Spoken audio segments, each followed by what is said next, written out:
Hi, I wanted to share some stuff that I'm going through right now and take a deeper look at it with you because maybe there's some parts of it that could resonate for you. First of all, I'm back from Romania today. I got back last night and it was an incredible experience.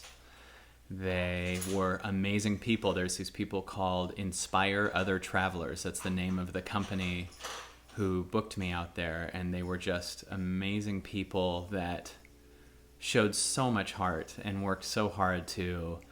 They were so excited about me being there, and they filled the theater. And I've just never seen so much heart ever. Like, it was just so much dedication and loving people. So Christian and Nicoletta from Inspire Other Travelers, thank you for having me. And I got home last night, and this morning I ended up reflecting on a lot of stuff that's happened for me, even just from last night till today. I hope you don't mind, but you're probably going to be hearing this video with my baby in the background.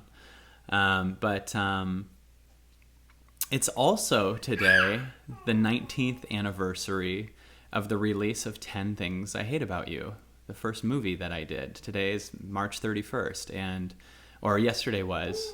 Today's April 1st. I'm not quite sure. It's around now. It came out March 31st in 1999. And I was reflecting on how in my teens I started doing stand-up comedy and then did that movie. I actually started on the stage when I was 12. And I'm 40 now, so I've been in one way or another speaking on stage or performing for 28 years. And I have become very good at performing and being on stage and knowing how to connect to an audience and work an audience. And I spent my 20s doing thousands of colleges and headlining comedy clubs all over the world and doing so many different things. And I think that one thing we do is we get really good at doing stuff certain ways, at 20 and 30 years old. Around those ages, we develop something amazing. It could be some massive achievement. It could be just getting away from your family story and finding your independence and developing you. And for me, I'm 40 now, and I'm noticing that there's a new me that's trying to form, and I'm in transition into this new third level. Like, the first level's that family you, then the second level's that independent you, where you create and you become successful, or you find your own job and your own career or your own development, or you escape the old story and you get into your relationship and you do whatever you do. And then there can be, for some people, another level past that. Wayne Dyer says in one of my favorite movies of all time that's on YouTube right now that you should see, a movie called The Shift.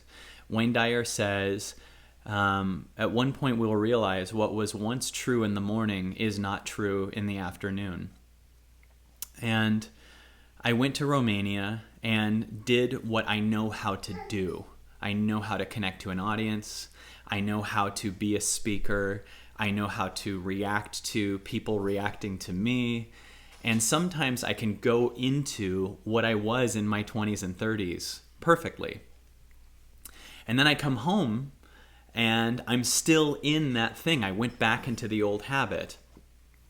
And there's a part of me that can see that happiness that comes from that, although it's valuable, although it's fun, doesn't define who I am. And there's a new me that's wanting my connection to be here first. And whenever I go on the road, sometimes I lose that part and get so caught up in what I've been good at and becoming that speaker or the guy on stage.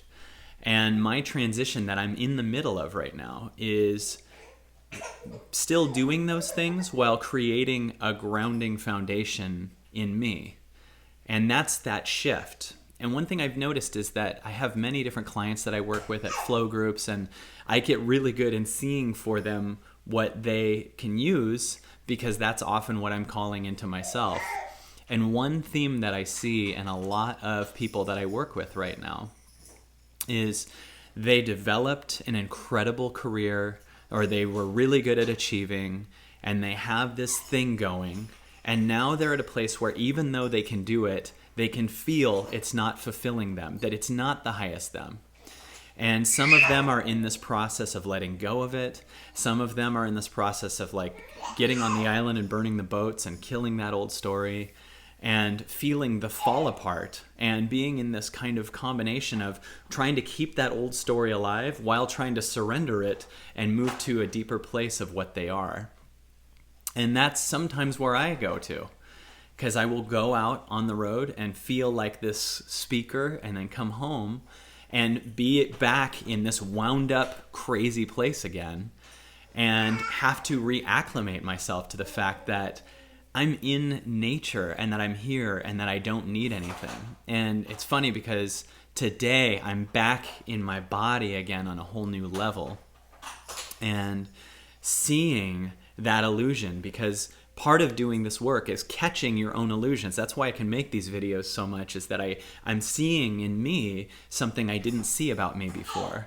And then I want to make sure that I share it while it's fresh and exciting for me, because what I got to honor is what I know to be true on an even higher level, where I keep that grounding and bring that to the stage. And that's what I'm in the middle of right now. And that's why the next events coming up, I know, are becoming more and more special, because they're a deeper level of me that makes me first even on a higher level and brings my life into the stage versus bringing the stage into my life. And so I'm here in the middle of this transition, and I just wanted to share it to you because I think there's a lot of people that I work with that excuse her, she's really excited about me having this revelation, that are moving beyond who I am is what I achieve. And that can take a while, because sometimes achievement pops up and you have social media bringing the feeling of achievement and the feeling of being left out and the feeling of, should I not have left this, as I see other people succeed in it, and the feeling of all those feelings show up. And life always is reminding you and saying, hey, the highest level of abundance you are is what you achieve. And I can get caught in that. We all can. And what I just want to remind you is, if you feel something that can feel that that's BS, I want you to know that if you honor it, you're going to be really more fulfilled. And if you don't honor it, know that you will eventually. Because it's not a sustainable model to say who I am is what I achieve. But sometimes you can get totally caught up in it, and that's why we're all in this process for such a long time. We're all doing that work. So today I'm just back in nature. I went on the best hike with my family, and I'm back in my grounded place, back in that third place that's allowing my life to be in the afternoon of my life versus the morning of my life, as Wayne Dyer would say. Watch the shift. It's magical. And what he's talking about is what I'm in the middle of my transition into. And I'm excited to bring myself back into my grounding. And then I'm speaking in Chicago next week and bringing that new level of grounded and that deeper me to the stage, as opposed to the guy on stage that just knows how to work a stage and transcends that and moves to the highest me. That's what I'm in transition on right now. And it's so magical, and it's so challenging sometimes, and it's so emotional, and it's so fulfilling all together. So I don't know if any of that resonates for you, but realize that you're infinite, and your grounding in yourself still will always take care of you more. And I just wanted to share it as that vulnerable place is showing up for me right now. And hopefully that can help you feel a place in your heart that might give you a little permission to even know that you're even more than what you were before. Thanks.